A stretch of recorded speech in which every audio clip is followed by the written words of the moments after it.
आपण सगळेजण संजीवनाची वाट पाहत आहोत. बघताय तुम्ही रिवायवल. 3 दिवस हा पूर्ण वीक मी प्रभूच्या सानिध्यात होते आणि मी गेटच्या बाहेरच गेली नाही. मी माझ्या घरात प्रेयर रूम मध्ये, वचनामध्ये, प्रेयर मध्ये, फास्टिंग मध्ये, कारण आपल्याला शिफ्ट व्हायचं आहे. आणि जसं एजराने प्रवास करण्याआधी, एजरा देवाचा संदेष्टा प्रवास करण्याआधी उपवासाने प्रार्थना केली, तसंच कुठेतरी देवाने मला देखील सांगितलं. आमेन. आणि तुम्ही बघा, आपण 2 हप्त्यांनी जेव्हा तिकडे शिफ्ट होत आहोत, ते खूप मिरॅकलस आणि अद्भुत राहणार आहे. खूप मिरॅकलस. हालेलुया. Thank you Jesus. संजीवन म्हणजे गर्दी नाहीये. संजीवन म्हणजे, प्रभू बोलला, संजीवन म्हणजे गर्दी नाहीये. शुरू करते. उत्पत्ती 3 अध्याय 8 वचन. यानंतर शिळोब्याचा वारा सुटला असता परमेश्वर देव बागेत फिरत होता. यानंतर शिळोब्याचा वारा सुटला असता परमेश्वर देव बागेत फिरत होता.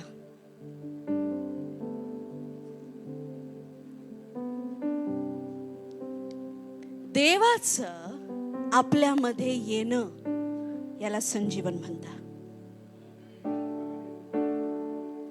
आपलं मन देवाकडे फिरणं याला संजीवन म्हणतात. पहिलं संजीवन एदेन बागेत आलं. परमेश्वर आदाम आणि हवे बरोबर चालत फिरत राहायचा. याला रिवायवल म्हणता, याला संजीवन म्हणता. परमेश्वर एदेन बगीचेमध्ये चालायचा, फिरायचा. आणि त्या एदेन बगीचेमध्ये कोण होतं? बागेत कोण होतं? आदम आणि हवा. रोज प्रभूला पाहणं याला संजीवन म्हणतात. रोज प्रभूला ऐकणं याला संजीवन म्हणता. दावीद राजा म्हणतो, स्तोत्रसंहिता 80, 18, 19, आम्हास पुन्हा संजीवित कर, कारण आम्ही तुला हाक मारली आहे. आम्हास पुन्हा काय कर? संजीवित कर. आमच्यामध्ये पुन्हा संजीवन येऊ दे. संजीवन, पहिलं संजीवन कुठं आलं? लक्षात ठेवायचं. कोणामध्ये? आदम आणि हवेमध्ये. देवाबरोबर चालणं, देवाबरोबर फिरणं म्हणजे संजीवन आहे.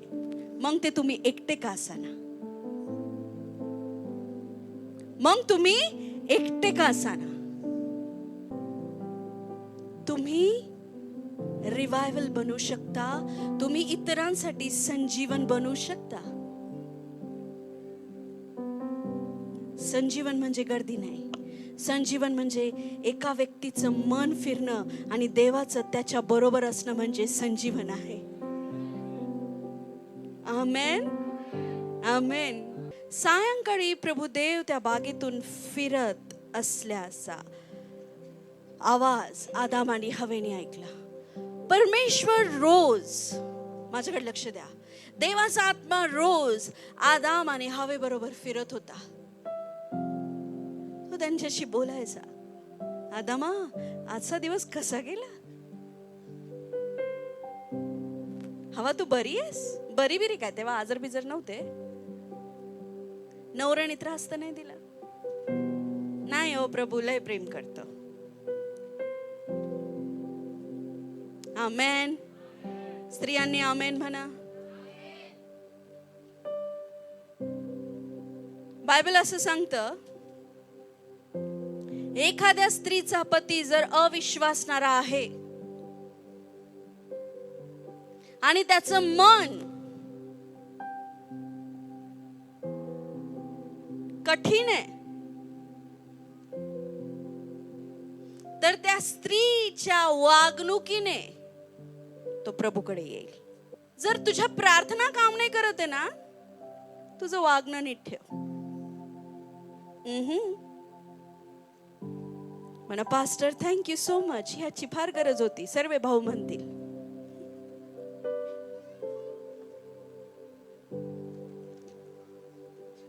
प्रभूला धन्यवाद. 3:1 बघा, जिथे नाही तिथे बरोबर एक एकाशी बोलतो प्रभू, ज्याला जे हवंय ते बोलतो. 1 पेत्र 3 अध्याय. तसे स्त्रियांनो, तुम्हीही आपल्या पतीच्या अधीन असा, यासाठी की कोणी वचनाला अमान्य असेल तर तुमचे भिडस्तपणाचे निर्मल वर्तन पाहून ते वचना वाचून आपल्या स्त्रियांच्या वर्तनानेच मिळवून घेतले जावे. पत्नींनो, आपापल्या पतीच्या योजनांशी समरम व्हा. म्हणजे तो जर काही विचार करतोय त्याच्याशी समरम व्हा, म्हणजे एकमत व्हा. Thank you brother. पत्नींनो, आपल्या पतीच्या योजनांशी समरम व्हा, म्हणजे प्रभूविषयी तुम्ही बोलला तेव्हा ते बोलणे ऐकून घेण्यास त्यांनी नकार दिला तरी तुमच्या आदरयुक्त व शुद्ध आचरणामुळे तो प्रभूकडे वळेल. म्हणा आदरयुक्त व शुद्ध आचरण. आजकाल स्त्रिया स्वाभिमानी होण्याच्या नादात आपल्या पतीचा अनादर करायला लागली. मी काय ना, स्वावलंबी, मी माझ्या पायावर उभी आहे, मी काही पण करू शकते, मी शिकलेली आहे, मला इंग्लिश येतं, मी शहरातली आहे, मी तुमच्यापेक्षा जास्त कमवते. म्हणून प्रभूनी याचा अर्थ असा नाही की तू त्याचा अनादर कर. आमेन. जर तो वचनाने वळत नाहीये ना, तुझ्या प्रार्थनेने वळत नाहीये का बरं? जगातल्या स्त्रिया प्रार्थना करता का आपल्या नवऱ्यांनी त्यांचं अधीनतेत किंवा प्रेमाने त्यांना वागणूक द्यावी? बरेच जगिक संसार विश्वासणाऱ्या संसारापेक्षा चांगले आहेत. रिझन, स्त्रियांची वागणूक चांगली आहे, अधीनतेत राहतात त्या.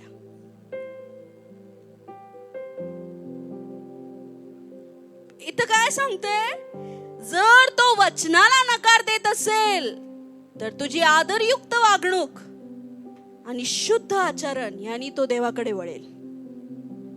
विसरायचं नाही. आदरयुक्त. मला एक स्त्रियांना मदत करायची. मला नाही माहिती आता तुमच्यासाठी किती इम्पॉर्टंट आहे किंवा तुम्हाला ह्याची गरज आहे का नाही, पण मला वेळोवेळी लागते याची गरज. रिस्पेक्ट दिला तर रिस्पेक्ट मिळतो, आदर दिला तर आदर मिळतो. प्रत्येक स्त्रीच्या जीवनामध्ये आदराची कमी तिला वाटत असते. आदर हिसकावून नाही घेता येत. मला आदर द्या, मला सलाम ठोका, नाही. माझं ऐका, तुम्ही माझं ऐकत नाही.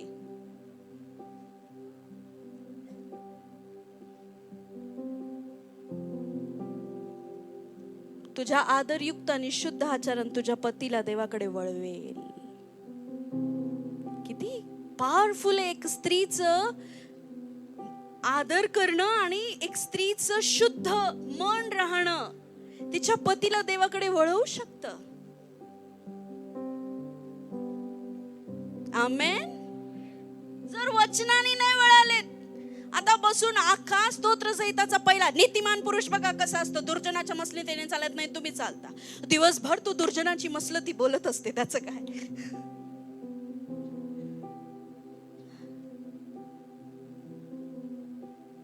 हालेलुया. तुझं प्रार्थना जीवन तुझं पतीला दिलेली देखरेख,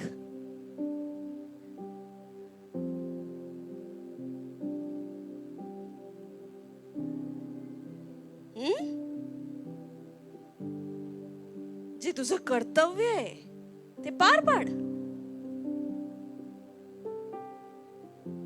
जे तुझं कर्तव्य आहे प्रभूसाठी, प्रभूने तुझ्या जीवनात दिलेलं आहे. तुला गोल पोळी लाटता येते, तुला स्वयंपाक करता येतो, मग बनवून खाऊ घाल.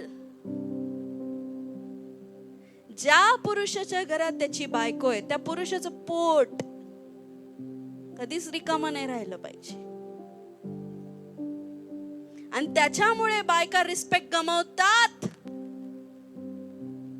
कारण तो व्यक्ती उपाशी असतो.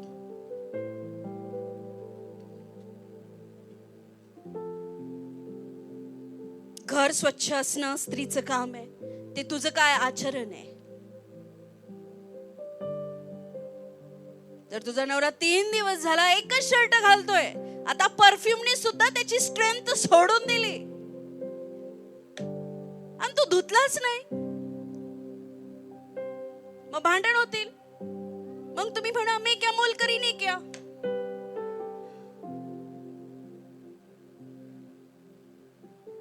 घरातलं काम करणारी स्त्री मोलकरी नसते, ती तिथली राणी असते, म्हणून राज्यकारभार पाहते. आमेन. माझं किचन, माझा हॉल, माझा बेडरूम, माझं घर मी कसं छान ठेवलं पाहिजे. तुमचे पती जर चिडक्या स्वभावाचे झाले असतील,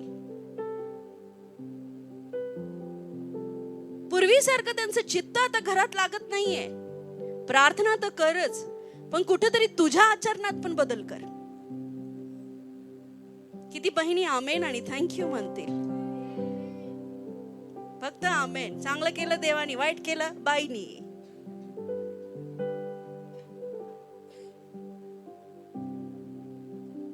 जर तुझा पती प्रभूत नाहीये,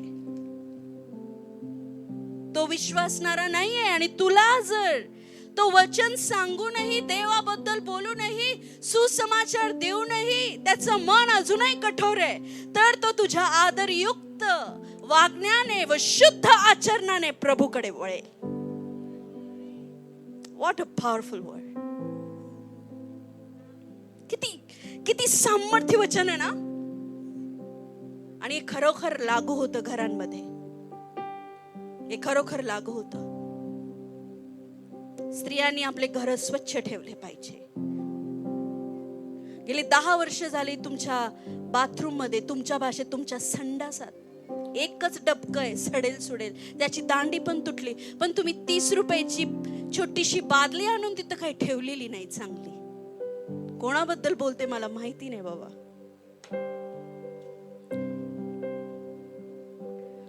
मला हार नाही, मला बांगड्या नाही, हे नाही, पहिले ते डबडं बदल, बरोबर येईल सगळं.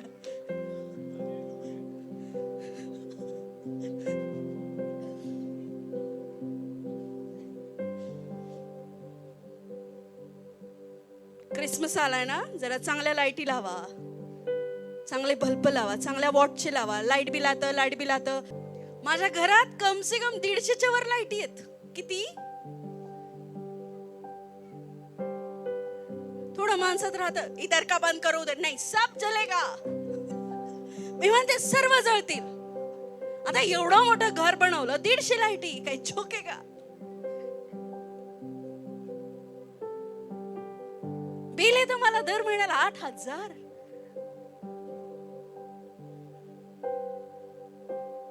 आणि मी यांना म्हटलं थांबा जरा, आपण आपल्या घरचे गिझर बंद करूया. आशिषला म्हटलं आज गॅसवर पाणी तापव. तू तापवलं, पण मी गिझरच लावलं होतं. म्हटलं कोण खाली जाईल ते. सांगायचं काय, आपलं घर पण एक सेवा आहे. पती स्त्रीचं मस्तक आहे. आणि जर तू आध्यात्मिक आहेस, स्पिरिच्युअल आहेस, तरी सुद्धा तुझी जबाबदारी तुझ्यावरनं जात नाही. अहो एक दिवशी काय सांगावं मी तुम्हाला, सभा घेतली मी अहिल्यानगरला. माझ्या बाजूला पास्टर बसलेले, मोठ्या डायनिंग टेबलला असा इथून तिथं. हॉटेलमध्ये मी, पास्टर जॉलींचा डोळा लागला. आमची कामवाली मला फोन करते, संध्याकाळी काय बनवू? म्हटलं भाई सर कुठे गेले? म्हणे झोपले. आशिषला म्हटलं पहिले विचारून तर घ्यायचं काम काय होतं. एवढ्या इम्पॉर्टंट मीटिंग मध्ये संध्याकाळी का? बाईला सुटत नाही, ती कुठेही जावं. आम्हाला आठवतं मी सांगितलं वांगे ठेवले फ्रीज मध्ये, वांग्याची भाजी बनवून जा. सुटत का? नाही.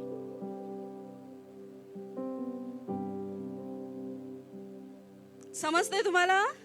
स्त्रियांनो, पतींचं हृदय कठोर आहे आणि बदलत नाहीये. ते तुझ्या आदरयुक्त कृतीने आणि शुद्ध आचरणाने ते बदलल. आमेन. की दिली मी की, चावी चावी. तुम्ही वाचत नाही, मी काढून तुम्हाला सांगते. घरी जाऊन बायबल पण वाचा. प्रेयर तर कराच, वचन वाचाच, पण आपलं आचरण पण चांगलं ठेवा. सगळ्यात पहिले स्वयंपाक घरात बनवा. दुसरं घर स्वच्छ ठेवा. आणि तिसरं मुलांची काळजी घ्या. ते नोकराणीचं काम नाहीये, ते तुझं साम्राज्य आहे आणि ते तुला व्यवस्थित ठेवायचंय. आमेन, आमेन. पुरुषांना काय लागत असेल ते त्यांना आणून द्या. बरोबर? पहिलं संजीवन एदेन बागेत आलं, एक झालं ना, पुरेसं आहे ना तेवढं. काय लागत असेल आणून द्या. Okay, will see. Thank you Jesus. उत्पत्ती 3:8. यानंतर शिळोब्याचा वारा सुटला असता परमेश्वर बागेत फिरत होता. त्याचा आवाज त्यांना ऐकू आला. तेव्हा परमेश्वर देवाच्या दृष्टी फोडून आदाम व त्याची स्त्री बागेतील झाडांमध्ये लपली. समजतंय? Any problem? ओके.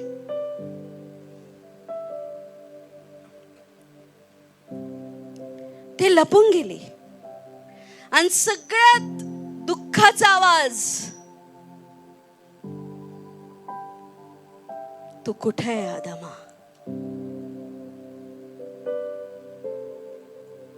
तू कुठे आहेस आदाम?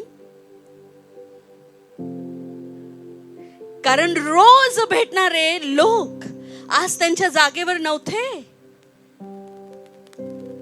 रोज भेटण्यासाठी आदाम आणि हवेला रोज भेटण्यासाठी परमेश्वर येत होता. रोज एदेन बागेमध्ये संजीवन येत होत. संजीवन म्हणजे गर्दी नाही, देवाला पाहणं, देवाकडे मन वळणं, देवाच्या प्रेमात पडणं, त्याला संजीवन म्हणतात. तुम्ही एकटे सुद्धा एक संजीवन बनवू शकता. एकटे देवाच्या प्रेझेन्स मध्ये राहून.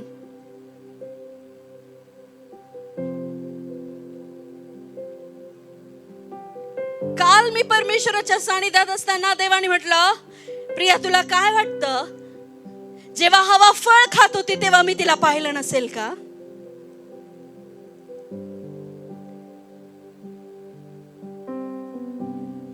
जेव्हा ते माझ्या पुढून पळत होते तेव्हा मी त्यांना पाहिलं नसेल का? त्यांनी माझ्या विरुद्ध बंड केलाय हे त्यांनी सांगितल्यावर मला कळालंय का? नाही. ते दोघं चुकत होते तेव्हा पण माझे नेत्र तिथं लागलेले होते. ते दोघं माझ्यापासून लांब पळत होते तेव्हा पण माझे नेत्र तिथे लागलेले होते. तरी पण मी त्यांना भेटायला गेलो.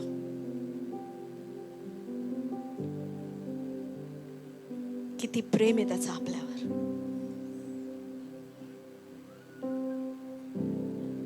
देव येतो त्या क्षणी परमेश्वराने त्या दोघांना नाहीस करू शकला असता, न पाहता त्यांना श्राप दिला असता, कारण परमेश्वराचे नेत्र सदोदित या पृथ्वीवर लागलेले असता. देव काय तेव्हा झोपलेला नव्हता. एका व्यक्तीचं मन फिरतं. मी आता स्क्रिप्चर नाही काढत, मत्तेची सुसमाचार मध्ये लिहिलंय, योहान म्हणायचा, या मना फिरवा, पापापासून पश्चाताप करा. मला कळत नाही वचन चालू असताना तुम्हाला डुकल्या कशा लागतात.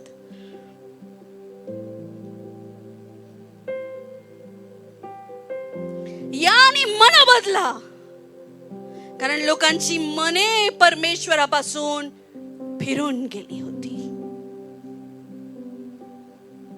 आदाम हवेला जरी फरक पडत नसला ना, की आज आम्ही देवाबरोबर चाललो नाही चाललो, काही फरक पडत नाही. देवाला फरक पडतो, कारण त्याने आपल्याला बनवलंय. पहिलं संजीवन एदेन बागेत आलं आणि त्या एदेन बागेचं संजीवन संपलं. रोज परमेश्वर आदाम आणि हवेशी बोलत होता, रोज त्यांच्या बरोबर चालायचा. देवाला मनुष्य बरोबर संगती करायला आवडतं. देवाला मनुष्यांबरोबर चालायला फिरायला आवडतं. त्याने सगळं पाहिलं, झाडं पाहिली, नद्या पाहिल्या, डोंगर पाहिले, जनावर पाहिले, पक्षी पाहिले, सगळं पाहिलं. पण त्याने संगतीसाठी मनुष्य निर्माण केला, आपल्या स्वरूपाचा. रोज परमेश्वर आदाम आणि हवे बरोबर फिरत होता. प्रियांनो, ती प्रेयर लाईफ, देवाशी बोलणं, देवाच्या हृदयाशी ते कनेक्ट होते. पण एक क्षण आला, ते लपले. देवापासून लपणं म्हणजे प्रार्थनेत कमी होणं. देवापासून लपणं म्हणजे प्रार्थनेत कमी होणं. पुरुषांना आजकाल प्रार्थनेमध्ये म्हणजे रडणं म्हणजे अपमान वाटतो त्यांना. अरे माझे अश्रू दिसले तर मी कदाचित कमजोर वाटू शकतो.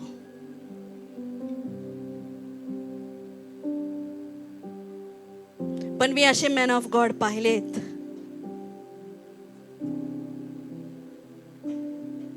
ज्यांचे डोळे सदोदित नम असतात.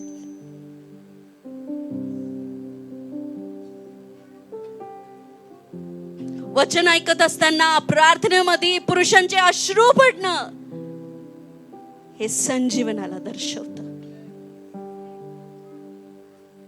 येशू रडला नाही का?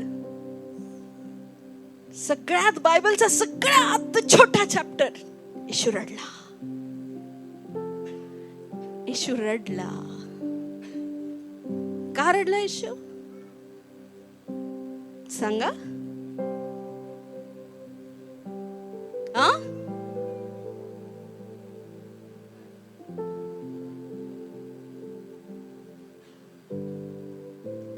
येशू लाजराला पाहून रडला.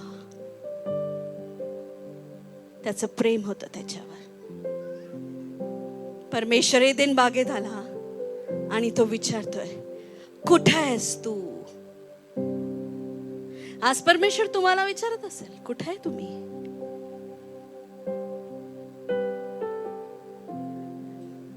दावीद राजा म्हणतो, आम्हाला पुन्हा एकदा संजीवित कर प्रभू.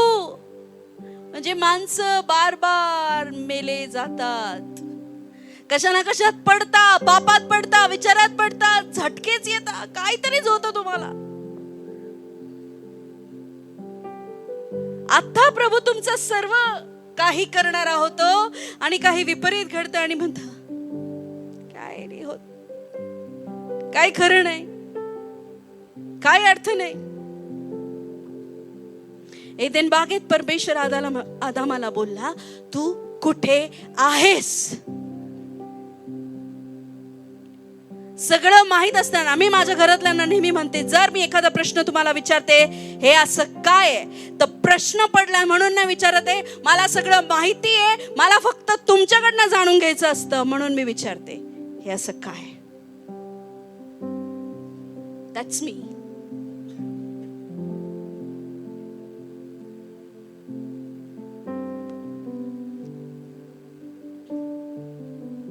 तसं परमेश्वराला सगळं माहिती होतं या दोघांनी काय केलंय, तरी तो आला हे विचारायला की तू कुठे आहे. आज संजीवन हरवलं बर का. मन परमेश्वरापासून फिरली. आदाम लपलाय, हवा लपलीये का तर म्हणे नग्न आहेत आम्ही. नग्नता म्हणजे पापीपणा.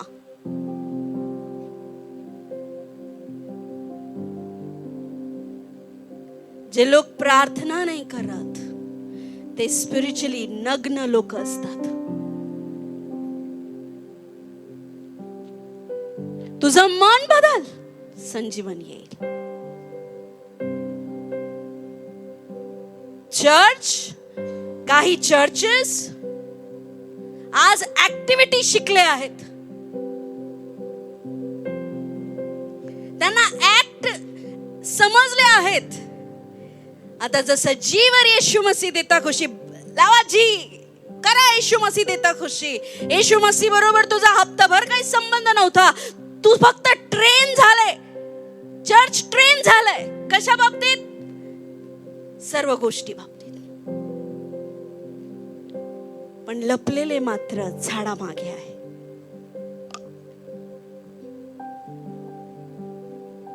त्यांना माहितीये हात वर केले, डोळे बंद केले म्हणजे अशीच उपासना होते. मन फिरलेलं आहे. आज रडू येत नाही प्रार्थनेत. मी नाही म्हणत तुम्ही बळच रडा. मी तुम्हाला सांगते, पवित्र आत्मा येतो ना, अश्रू थांबत नाही. मला काही दुःख नाही आहे माझ्या आयुष्यात, काहीच नाही. मी सगळ्यात सुखी बाई आहे ह्या जगातली. मला काही विचार पण जेव्हा मी डीप जाते, तुम्ही मला रडायला थांबू शकत नाही. मला फरक पडत नाही मला कोण पाहतंय. मला फरकच पडत नाही. कोण मला नावं ठेवतील का कोण म्हणतील ही तीच का प्रिय स्वरूप. शून्य बना प्रभू जवळ. शून्य.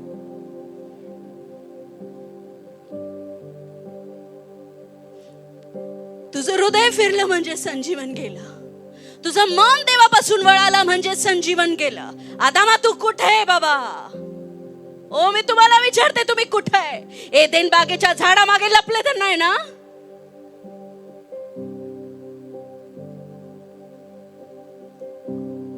प्रार्थना होत नाही पास्टर, वचन वाचलं जात नाही का? प्रेम नाही.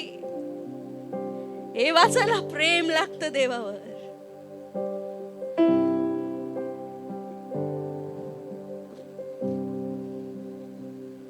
प्रार्थना करायला प्रेम लागतं प्रभूवर.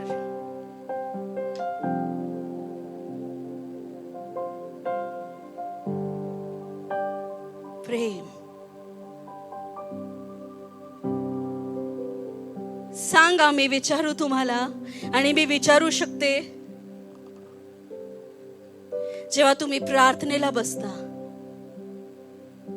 तेव्हा तुम्ही किती खोल जाता?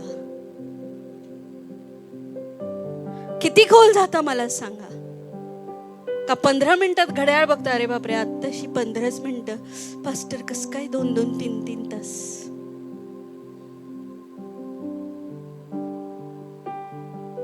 पंधराच मिनिटं.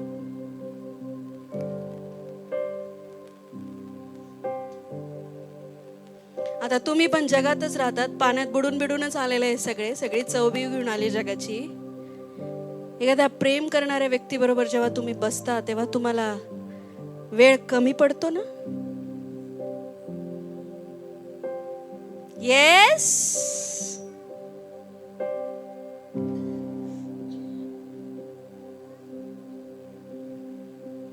स्पेशल टाइम काढता तरी स्पेशल टाइम कमी पडतो. म्हणून प्रभू बोलला, मी जसं तुझ्यावर प्रेम केलं ना तसं माझ्यावर प्रेम कर. प्रार्थना करायला प्रेम लागतं, वचन वाचायला प्रेम लागतं.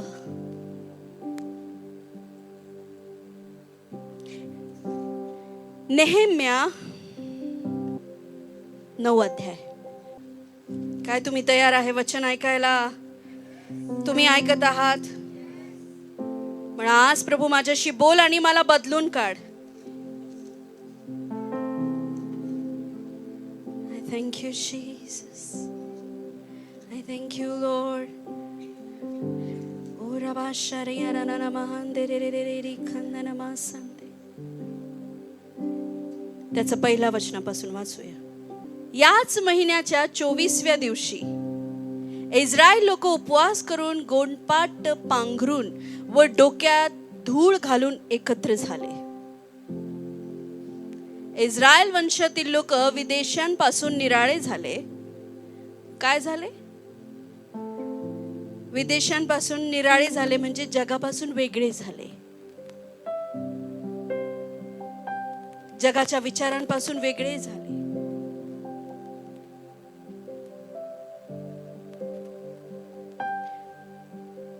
आणि उभे राहून त्यांनी आपली पातके आपापल्या पूर्वजांचे अपराध कबूल केले.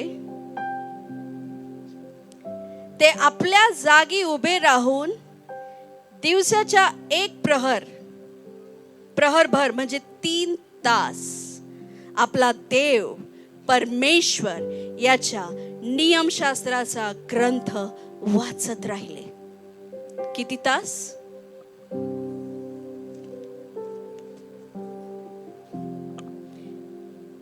शास्त्र वाचल्याने तुमच्यामध्ये संजीवन येतं.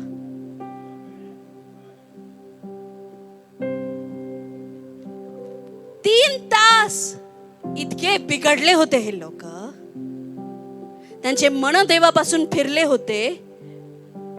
3 तास लगातार ते शास्त्र वाचत राहिले. किती गरजेचं आहे बायबल वाचणं. 3 तास ते शास्त्र ग्रंथ वाचत राहिले व आणखीन एक प्रहर आपली पातके कबूल करत आणि आपला देव परमेश्वर याची उपासना करत राहिले. वचन 6. मग एज्राने अशी प्रार्थना केली, तूच एक परमेश्वर आहेस. आकाश व अत्युच्च व त्यातील सर्व नक्षत्रगण, पृथ्वी व त्याच्यावर वसणारे सर्व, जलाशयात असलेले सर्व काही याचा तू उत्पन्न करता व पालन करता आहेस. स्वर्गातील सेना तुला नमन करत. त्यांनी प्रार्थना केली आणि त्यानंतर मी तुम्हाला सांगते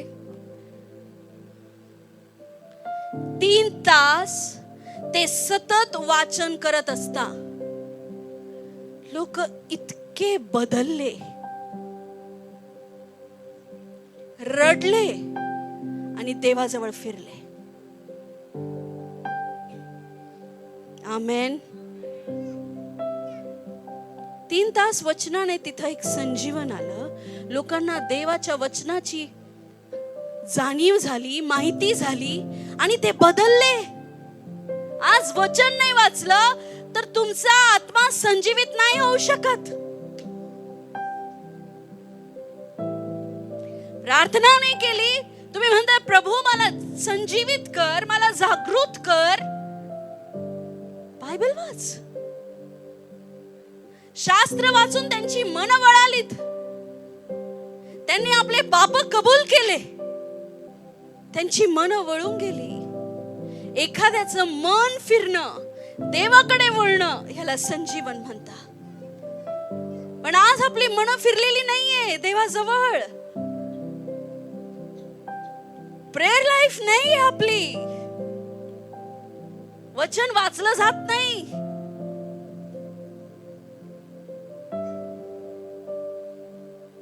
आमेन. पास्टर जोली दर महिन्याला ग्रुपवर 7 चॅप्टर रीडिंग टाकतात. कोण कोण वाचतं बरं? दर महिन्याला रोजचे 7 चॅप्टर्स. हात वर करा, रोज तुम्ही डेली वाचता का? कम्प्लीट.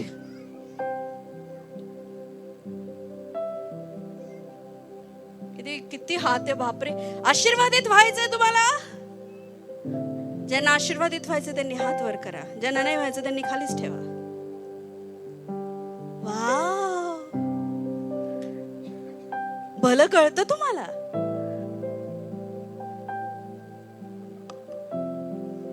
मग बायबल येशू वाचल का घरी येऊन? आत्मा संजीवित नाही होत ते बर.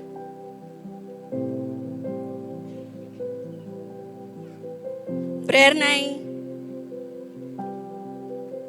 काहीच नाही. संजीवन कसं येईल? तू संजीवन बन पहिले. तू संजीवन बन. तुझा आत्मा संजीवित कर. रोज परमेश्वराच्या सानिध्यात बसा. आदाम हवा रोज परमेश्वराला पाहिजे, पण मन बदलली ना त्यांची. फिरले ते प्रभूपासून, वळाले ते प्रभूपासून, भटकले ते प्रभूपासून. जे लोक प्रार्थना करत नाही, जे लोक वचन वाचत नाही, जे उपकार आणि स्तुती करत नाही, ते झाडामागे लपलेले नग्न लोक आहेत. आणि देव विचारतो, कुठे आहेस तू? कुठे आहेस?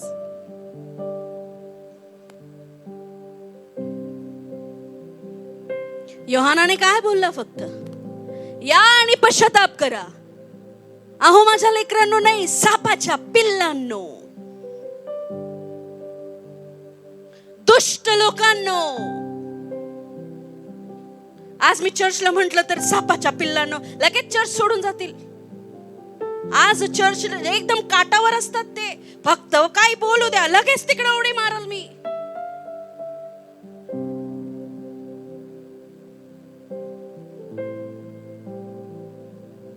स्थिरता नाही.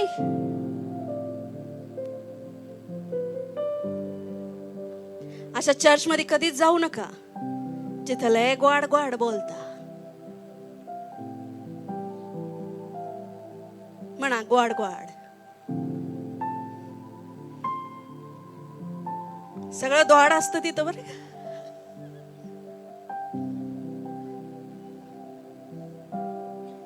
तुम्हाला नेहमी म्हणतो ना, सतत काय शिकवत असता, करेक्ट करत असता, शिकवत असता. कधी कधी मला पण असं वाटतं मी खूप ॲग्रेसिव्ह होते का बरं, मी खूप हे करते का. पण जो ग्वाड ग्वाड मेंटर असतो ना, तो चांगला नसतो.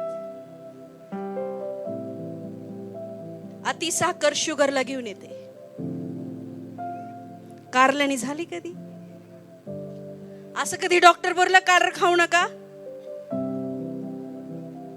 आपण असं बोललो का शुगर खाऊ नका? आज जगात साखर म्हणजे विष आहे. गेलो 4 महिने झालं मी साखरीपासून लांब आहे. मला काही शुगर बिगर नाही, थोडा बदल चालू आहे जीवनात. 4 महिने गुलाबजामुन खायचा म्हणजे हे प्रभू.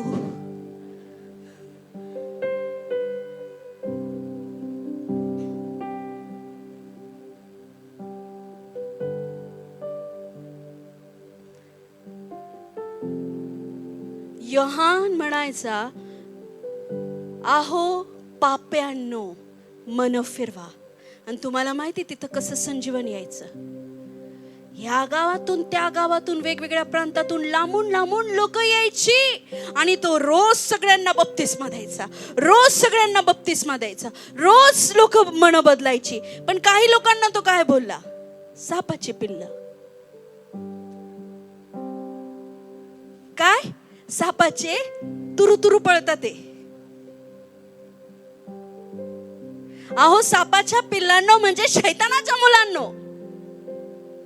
तुम्हाला आगामी येणाऱ्या नाशापासून तुम्ही वाचाल असं तुम्हाला कसं वाटलं? कारण शास्त्री आणि परुषी ज्ञानयुक्त लोक होते, पण त्यांची मन कठोर होती. चुना लावलेल्या कबरा जशा असतात तसे ते लोक होते. त्यांची मन, शास्त्र त्यांना माहित होतं, पण शास्त्र पालन करणं हे त्यांनी कधीच केलं नाही. शास्त्र माहित असणं, वचन माहित असणं आणि वचनावर चालणं दोन वेगळ्या गोष्टी आहेत.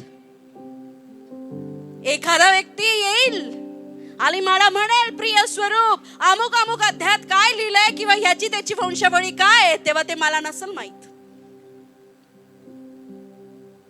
नाही समजणार. मी काय वंशावळी पाठ नाही करत बसत. आता मला हा झाला, दादा मला तो झाला. नाही, मी देवाजवळ बसते. I love you Jesus, I praise you Jesus. पण जेव्हा वचन सांगते, बरोबर, आदामाला तदामाला सगळं आपोआप पवित्र आत्मा आठवून देतो. कुठे जेव्हा बोलायची वेळ येते तेव्हा पवित्र आत्मा तुम्हाला सुचवतो, शिकवतो. याचा अर्थ असा नाही की मी वंशावळी वाचत नाही, खूप ध्यान देऊन वाचते, कारण त्याचं पण बायबलमध्ये खूप महत्व आहे. शास्त्र वाचल्याने संजीवन येतं. संजीवन पाहायचंय ना, रीड युअर बायबल.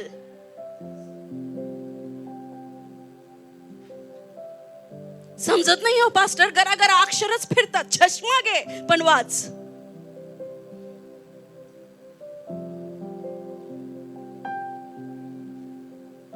मन नसलं ना, मी एक दिवशी वाचत होते, अरे हा नेहमी इकडं कुठं गेले असं. जेव्हा मन नसतं ना, तेव्हा काही लोकांची गत सांगते मी. शास्त्र उघड आहे,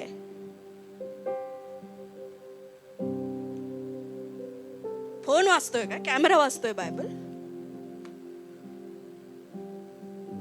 बायबल उघडता समाधानासाठी आणि अख्खा फोन बघून मोकळे राहता. अशाने संजीवन येणार नाही. संजीवन तुझ्यात येतं पहिले.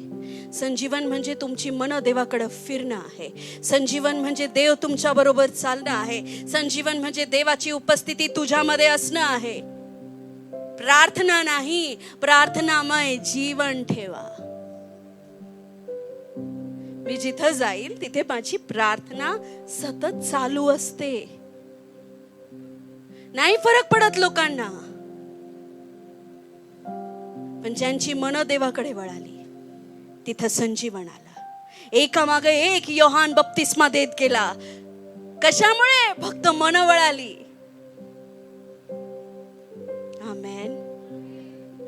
नेहमीच्या काळात 3 तास वचन वाचून दाखवलं आणि लोक रडायला लागली. प्रचार नाही केला त्यांनी, एक्सप्लेनेशन नाही दिला किंवा अर्थ समजून नाही सांगितलं, पण लोकांची मन देवाकडे वळाली आणि संजीवन आला.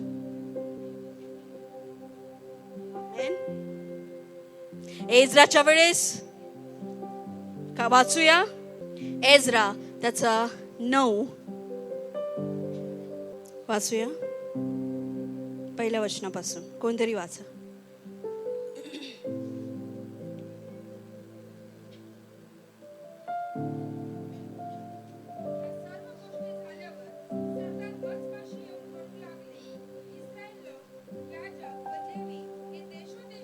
लोकांपासून निराळे राहत नाहीत. ते कनानी, हित्ती, परिजी व यबुसी, अम्मोनी, मवाबी, मिस्री व अमोरी यांच्या प्रमाणेच अमंगल कृत्ये करतात. त्यांनी आपणास व आपल्या पुत्रास त्याच्या कन्या केल्या आहेत. पवित्र बीज देशोदेशीच्या लोकात मिसळून गेले आहे. सरदार व शास्ते यांचा हात या पातकात प्रमुख आहे. हे मी ऐकले तेव्हा मी आपली वस्त्रे व झगा फाडून आपल्या डोक्याचे व दाढीचे केस तोडले व चिंताक्रांत होऊन खाली बसलो. मग बंदिवासातून आलेल्या लोकांच्या पातका संबंधाने देवाचे वचन ऐकून ज्या लोकांचा थरकाप झाला ते सगळे माझ्या जवळ जमा झाले व मी संध्याकाळच्या अर्पणा समयापर्यंत चिंताक्रांत होऊन बसलो. आमेन. आणि उपोषण केलेला, वस्त्र व झगा फाडलेला, अशा स्थितीत मी संध्याकाळच्या अर्पण समयी उठलो आणि गुडघे टेकून माझा देव परमेश्वर याच्या पुढे आपले हात पसरून म्हणालो, आमेन. सगळ्या इस्रायली लोकांनी विदेशी मुलींबरोबर लग्न केले. म्हणजे विश्वासणाऱ्या मुलाने जाऊन अविश्वासणाऱ्या मुलीशी लग्न केलं. काय तर म्हणे प्रेम होतं, प्रभूमध्ये आल्यावर तिला बदलल. नाही बदलणार, ती तुला बदलल. नाही बदलत. किंवा एखादी मुलीने म्हणे प्रभू मध्ये आल्यावर मी त्याला बदलल, तो तुला बदलल. लग्न करताना जे दिसतंय प्रोडक्ट ते तसंच राहणार आहे. कंपनी मॅन्युफॅक्चरिंग जी मिळाली आहे तिला तुम्ही बदलू शकत नाही. म्हणून आधीच कंपनी चांगली निवडा. आमेन म्हणा.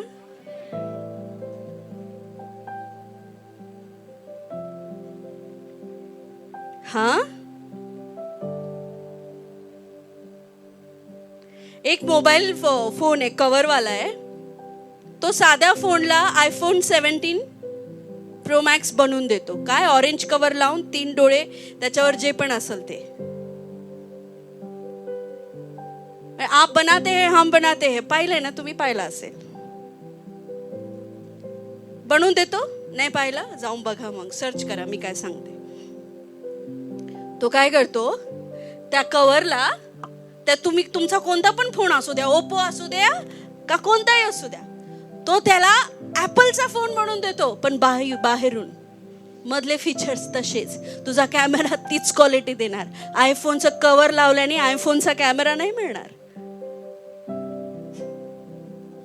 काय सांगायचं नीट समजून घ्या. सध्या पुरतं तो किंवा ती म्हणू शकते, मी येईल तुमच्या बरोबर चर्चला.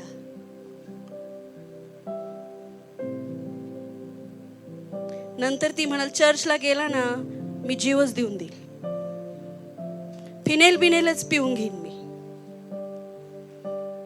तू चर्चला जर गेला ना, तू बघ मी काय करते. तो म्हणाल, तू चर्चला जाऊन दाखव. नाही, तुझ्या तंगड्या तोडल्या मी. ती, तुम्ही मला प्रॉमिस केलं होतं. नाही नाही, आता नाही. तुम्ही मला प्रॉमिस केलं, तुम्ही प्रॉमिस. अहो, तो देव आहे काय वादानी बोलायला? Praise the Lord church. हा तोच गोंधळ आहे.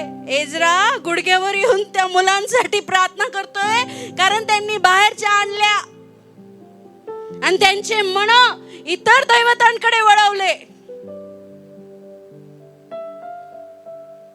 मग संडेला चर्चला, बुधवारी दुसरीकडे. शल्मोनाची गत पाहिली ना, काय झाली? 1000 बायका केल्या, प्रत्येक प्रांतातली एक आणली. संगमनेरची एक, जळगावची एक, 40 गावची एक, मुंबईची, पुण्याची, आग्र्याची, दिल्लीची, अशा 1000 बायका केल्या त्यांनी. काय तर म्हणे, प्रत्येक राज्यात शांती राहील, कोणताच राजा माझ्याकडे युद्ध करायला नाही येणार, म्हणून आपली लेख दिली तिथं. पण त्याच लेकींनी त्याचा असा हॅपी बर्थडे केला की त्याचं मन देवापासून वळून गेलं. तुमचं माझ्यावर प्रेम नाही का? मी ज्या देवाला मानते त्या देवाची वेदी तुम्हाला बनवावंच लागल. मग जिथं परमेश्वर यहोवा देवाचं इस्रायलाचं मंदिर होतं, त्याच्या समोर त्यांनी अनेक वेद्या बनवल्या, अनेक आपल्या बायकांसाठी. तुम्ही तुमच्या वेदींकडे जा, मी माझ्या वेदींकडे जाईल. पण त्या ऐकणाऱ्या होत्या का? नाही, तुम्हाला यावंच लागेल. मग पास्टर, मी मध्ये नाही जात, मी बाहेर राहतो, ती जाऊन येते.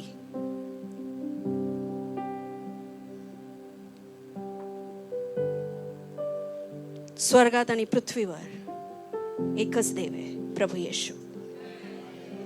ठामपणे सांगेल, मरोस तर सांगेल, जीव गेला तरी हेच सांगेल.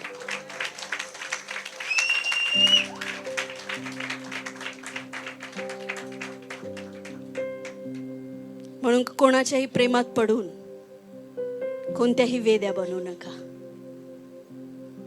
पण कोणीतरी एकाने प्रार्थना केली, आपला झगा फाडला, गुडघे टेकले, उपवास केले, एजराने प्रार्थना केली, प्रभू तुझ्या मुलांना क्षमा कर, तुझ्या मुलींना क्षमा कर. आणि ते रडले आणि त्यांची मन देवाकडे वळाली. संजीवन आलं. ज्याचं मन देवाकडे वळालं, संजीवन आलं.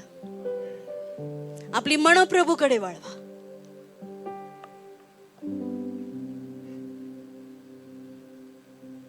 आमेन.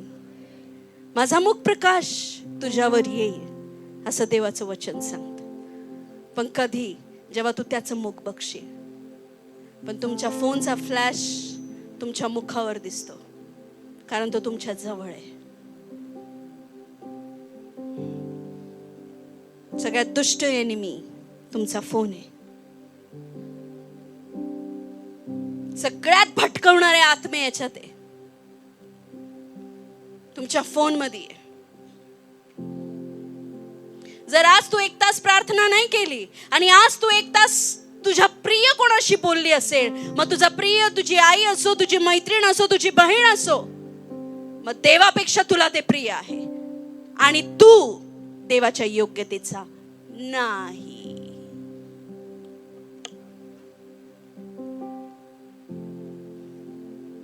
संजीवन म्हणजे, मी खूप कट केलं, तुमचं देवाकडे वळणं, देवाचं तुमच्या बरोबर चालणं, त्याला संजीवन म्हणतात. आणि मी तुम्हाला सांगते, जो पाळक देवाच्या जवळ असतो त्याचे लोक पण देवाच्या जवळ असतात. संजीवित आपण जेव्हा होऊ तेव्हा आपण आशीर्वादित होऊ.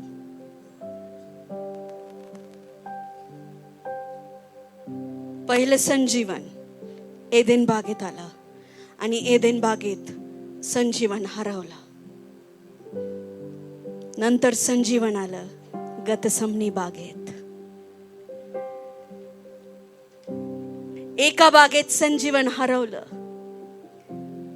एका बागेत संजीवन परत आलं, गतसमनी बागेत. कोण होता तिथं? येशू. काय करत होता? प्रेयर. कशी करत होता? रडू. त्याचा आत्मा पिळवटून गेला होता, त्याचा भान सुटला होता, त्याला त्रास होत होता. त्याचा घाम रक्ताच्या थेंबाने पृथ्वीवर पडला. संजीवन आलं. कसं आलं मग संजीवन? कसं आलं आपण बघू शकतो. जे धिक्कारलेले, नाकारलेले, तुच्छ लेखलेले होते, त्यांची मनं आता देवाकडे वळू लागली आणि संजीवन आलं. मार्क 14:35. मग तो काहीसा पुढे जाऊन भूमीवर पडला व त्याने अशी प्रार्थना केली की शक्य तर ही घटका माझ्या जवळून टळून जाओ. नेक्स्ट. आणि तो म्हणत होता, अब्बा बापा, तुला सर्व काही शक्य आहे, हा प्याला माझ्यापासून दूर कर, तरी माझ्या इच्छेप्रमाणे नको, तुझ्या इच्छेप्रमाणे हो. आज जर पुनर्जीवित व्हायचंय, संजीवित व्हायचंय, तर त्याला म्हणा तुझ्या इच्छेप्रमाणे हो. गतसमनी बागेत येशू गेला, आपल्या तुमच्या व माझ्यासाठी रडला आणि फायनल त्याने इथे डिसिजन घेऊन टाकला, जे काय होईल आता होईल, मी रेडी आहे. तो कितीतरी विचारात होता, भाकरी तोडून देत होता आपल्या शिष्यांना, तरी त्याची घळमळ होती, प्रभू ह्याच्यातलंच कोणीतरी एक मला पकडून देणार आहे. समजलं शेवटी कोण पकडून देणार आहे. हे परमेश्वरा, हे अब्बा, हे पिता, हे दूर कर ना माझ्यापासून. तो कितीतरी विचारात शेवटी तो गतसमनी बागेत गेला, एकांती गेला, देवाच्या सम्मुख गेला. विनंती केली त्याने, शक्य असेल तर, पण तरी मी तुझी इच्छा पूर्ण करायला तयार आहे, मी तुझ्या इच्छेप्रमाणे चालायला तयार आहे. संजीवन आलं. Thank you Jesus. मार्क, तुम्हाला माहितीये, जेव्हा मी ते वाचलं, मी तर खूप आशीर्वादित झाली. लिसन, ऐका. एक व्यक्ती जेव्हा संजीवित असतो, उदाहरणार्थ मी संजीवित आहे, मी देवाच्या जवळ आहे, माझा आत्मा देवाच्या जवळ आहे, पण इथे बसलेले काही लोक प्रार्थनेत नाहीये, काही लोक संजीवित नाहीये. I know that. मी उठून उभं राहून तुम्हाला उठून सांगू शकते तुम्ही किती काय करता. देवाला थोडी जरी विनंती केली ना, मी तुमचं जेरॉक्स कॉपी येईल माझ्या हातात, म्हणून थोडीशी भीती ठेवायची माझी.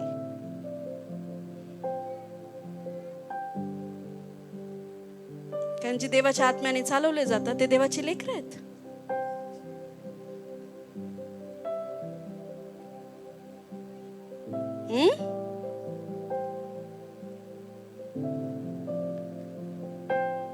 एलिशा नामान जेव्हा बरा झाला तेव्हा एलिशाने नामानाचे अर्पण नाकारली. पण गहेजी होता तिथे, लालची, आणि गहेजी त्याच्या माग माग माग माग गेला आणि काय म्हटला, ते द्या,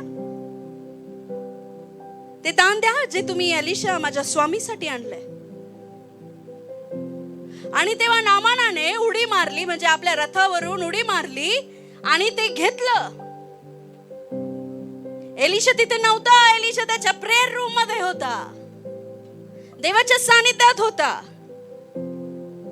आणि जेव्हा नामान परत आला, तो गहेजी परत आला, तेव्हा एलिशा म्हणतो, तू कुठे गेला होता रे? तो म्हणतो, मी तर गेलो होतो, त्यांनी असं असं दिलं. खोटं बोलतो का रे? जेव्हा तू नामानापाशी होता आणि नामानाने जेव्हा रथावरून खाली उडी मारली, मी आत्म्यात तिथंच होतो. देवाच्या दासांना हलक्यात घ्यायचं काम करायचं.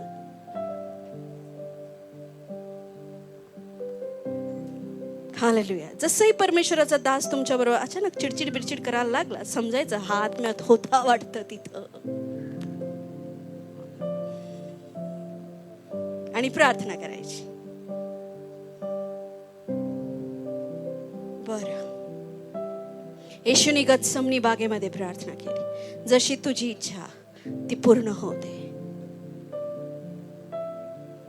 जेव्हा एक व्यक्ती संजीवित होतो, मी संपवायवर आहे, जरा धीर धरा,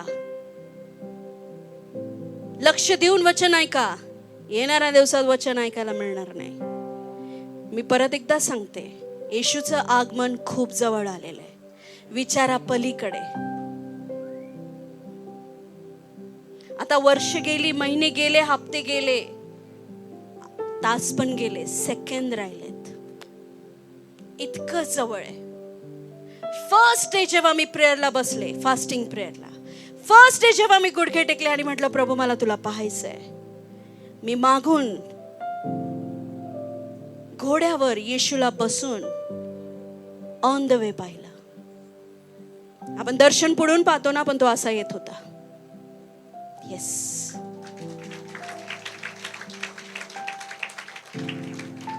धन्य ते लोक जे त्याची वाट पाहत आहेत, तयार आहेत. त्यांनी तयार राहायला लावलंय. ज्यांनी वर्षभर अभ्यास नाही केला तो परीक्षेसाठी तयार नाही. ज्याने जीवनामध्ये परमेश्वराची संगती धरली नाही तो तयार नाहीये. येशू येणार आहे. काय खोटी कहाणी नाहीये. रेडी करा स्वतःला. पापापासून पश्चाताप करा, वळा, सोडा जगी गोष्टी सोडा, याचं त्याचं ते सोडा, तिकडं काही काम नाही येणार आहे. परमेश्वर हे नाही विचारणार किती घरं बांधली पृथ्वीवर, किती गाड्या घेतल्या आणि तुझं किती नाव होतं पृथ्वीवर. तो म्हणतो मी तुला ओळखत नाही. देव त्यालाच ओळखतो जो त्याच्या सानिध्यात बसलेला असतो. मग तुम्ही किती मोठे मोठे चमत्कार करा, चिन्ह करा, आज तुमच्या प्रार्थनेने एखादा बरा होऊ शकतो, पण तुमची संगती जर उद्या परमेश्वरा बरोबर नाहीये, परमेश्वर म्हणाल मी तुला ओळखत नाही. अरे प्रभू, काल तुझ्या नावाने मी लंगडा चालवला, होय का? मला माहित नाही, कारण मी जेव्हा बागेत फिरायला आलो तेव्हा तू नव्हता. संगती करा देवा बरोबर. सोडा ते फोन, ती टीव्ही, ते सोशल मीडिया. लांब करा तुमच्यापासून, ते वेळ घालवताय तुमचा. चोरताय तो चोर आहे, तो शैतान कोणत्या ना कोणत्या माध्यमातून तुमचा वेळ चोरत आहे.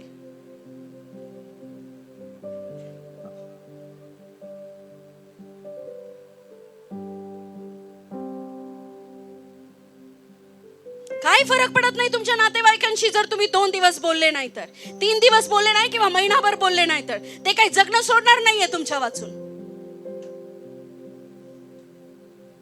मन सतत तिकडे तिकडे तिकडे, विचार तिकडे, खळमळ होते तुमची नुसती.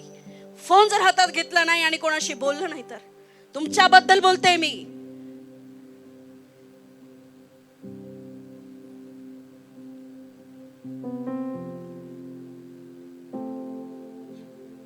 पंधरा वर्षापूर्वी सिरियलची जर एखादी कहाणी मी तुम्हाला सांगितली, अख्खा सुरुवातीपासून सरळ सांगशाल. मग आठव, काल तू देवाबरोबर बसला होतास की नाही, परवा तू देवाबरोबर बसला होतास की नाही. सेवा जर करत असाल, क्वायर मध्ये असाल, टीम मध्ये असाल, इन्स्ट्रुमेंटवर असाल, तुमचं नातं देवाबरोबर दृढ पाहिजे.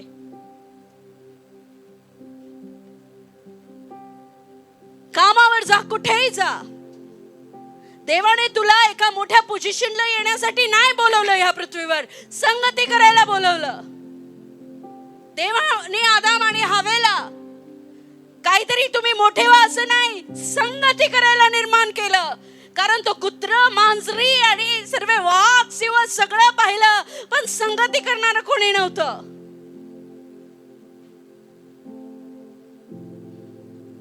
संजीवन म्हणजे गर्दी नाही, संजीवन म्हणजे आपले मन देवाकडे फिरवणं आहे. संजीवन म्हणजे देवा बरोबर उठणं बसणं आहे. आज रडायची ऍक्टिंग होते, रडू येत नाही तुम्हाला प्रार्थनेमध्ये. आज हात वर वर उभारलेत, मन मात्र दुसरीकडे लागली आहेत. किती लोक आता इथे बसलेत, पण अर्धे मन अर्ध्या वचनामध्ये तुमचे इथे नव्हते, तुम्ही कुठेतरी दुसरीकडे होते. परमेश्वर पाहत नाही का? परमेश्वराला समजत नाही? बायबल सांगतं, वेळेला तुच्छ लेखू नकोस, कारण मी येत आहे. किती वेळ मागता प्रभूकडे? अजून थोडा वेळ दे प्रभू, अजून मला सुधारायला वेळ दे. नाहीये, संपला वेळ. तो तयार आहे आणि तो त्यांनाच घेऊन जाईल त्यांची मन देवाकडे वळाली आहेत. आणि ज्यांची मन देवाकडे अजूनही वळाली नाही, ते ह्या क्लेशासाठी इथेच थांबतील जो जगात येणार आहे. असा क्लेश येईल ना, मरण मागशाल पण मरण मिळणार नाही. काही गरज नाहीये ट्रेंड फॉलो करण्याची. स्त्रियांना बाबा इथं तिथे झापा मोकळ्या करतात आणि पिक्चरच्या गाण्यावर सॉन्ग टाकून तुम्ही इंस्टाग्रामवर टाकता.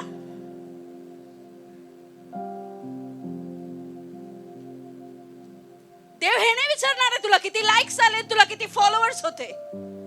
Did you follow me? तू मला फॉलो केलंस का? देव हे नाही विचारणार तू किती नातेवाईकांचे मन जपली. परमेश्वर म्हणतो, मनुष्याला खुश करणारे नाही तर देवाला खुश करणारे बना. तुझा देव तुझ्या बरोबर खुश आहे.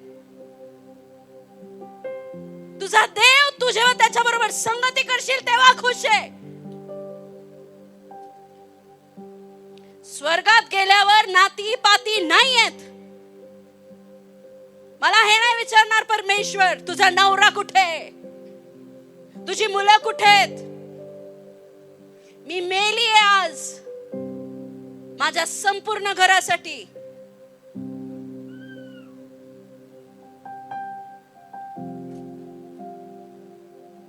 माझं जीवन मी प्रभूला दिलंय. परमेश्वर कोणालाही असंच उचलत नाही. गव्हाचा दाना जोवर मरत नाही, कुजत नाही, फळ आणू शकत नाही. आज मरणं तुच्छ वाटतं.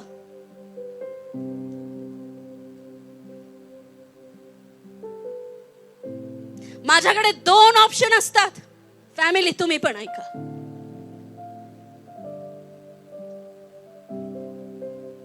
पण मी ते निवडते जे मला मारत.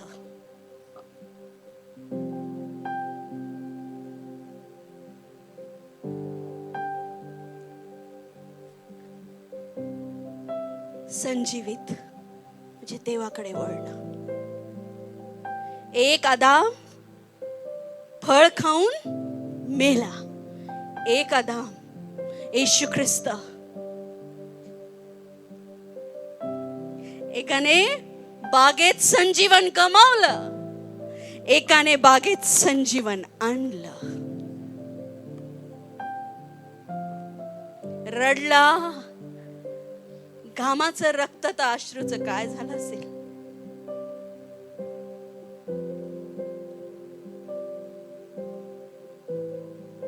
कोणासाठी त्यांनी पाप केलं? त्याला स्वर्गातला कानाकोपरा माहितीये, त्याला पित्याची महिमा माहितीये, त्याला स्वर्गातला सगळा सिस्टम माहितीये, त्याला माहितीये. पण शब्द देहधारी झाला.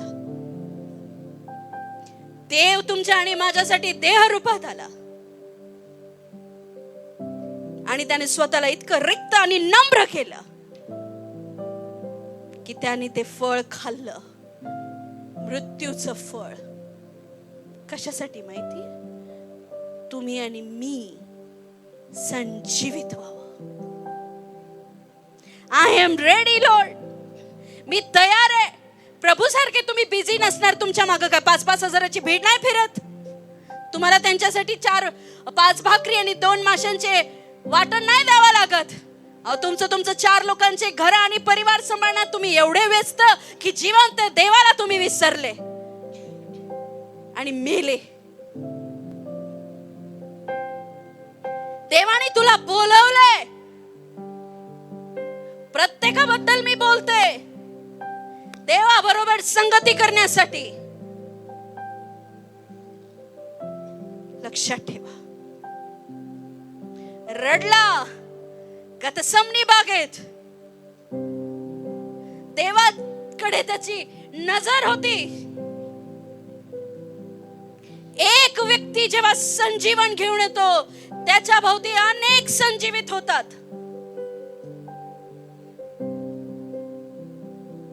बरोबर जिथे कोड आहे तिथे आकर्षण आहे. तसं जे व्यक्ती आतून संजीवित असतात, जे व्यक्ती आतून आत्मिक असतात, जे व्यक्ती प्रभू जवळ असतात, बरोबर तुमच्याकडे लोक येतील त्रासलेले, ग्रासलेले, आणि तुमच्याद्वारे ते संजीवित होतील. मत्तय त्याचा 27. जेव्हा येशू मरण पावले, जेव्हा येशू मरण पावले,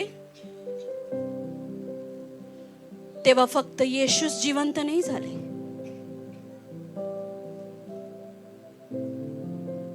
जेव्हा एक व्यक्ती संजीवित होतो, तो फक्त एकटाच संजीवित नाही राहत. 27:51. तेव्हा पहा, पवित्र स्थानातील पडदा वरपासून खालपर्यंत फाटून दुभागला. भूमी कापली, खडक फुटली, थडगी उघडली आणि निजलेल्या पवित्र जनातील पुष्कळ जणांची शरीरे उठवली गेली.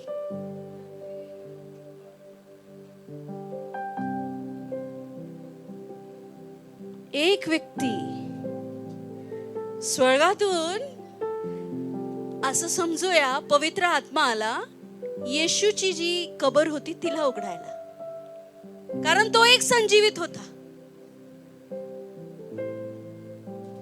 हालेलुया. समजतंय का? येशूच्या नावात तुमचे आध्यात्मिक नेत्र उघडले जाव. येशू संजीवित होता. ग्रेस येशूला मिळाला. आता त्याची वेळ आली की त्याला 3 दिवसांनी उठायचं होतं. पण इथे दुसऱ्या पण कबरा उघडल्या.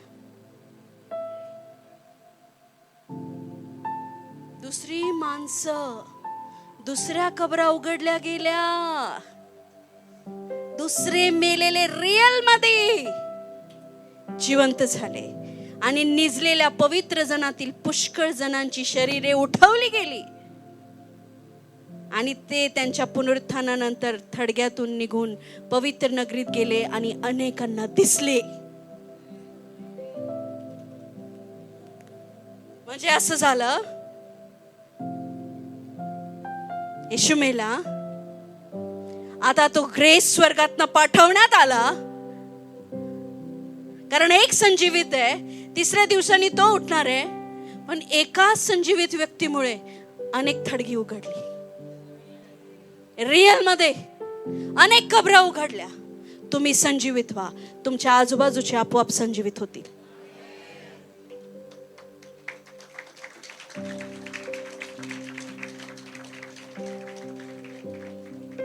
आपोआप तुम्ही उठा. जेव्हा बाळक ब्लेस होतो तेव्हा कलीसिया पण ब्लेस व्हायला लागते.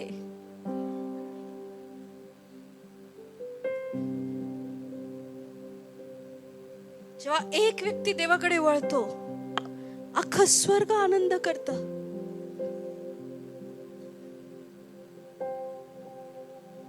ते गेले आणि भेटले,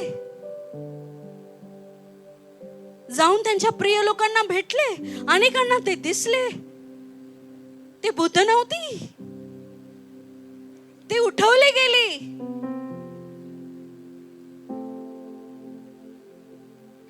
तुम्ही संजीवित व्हा, तुमचे मन वळवा, बाकीचे तुमच्या जवळ आपोआप येतील. आपल्या जागेवर उभे राहूया.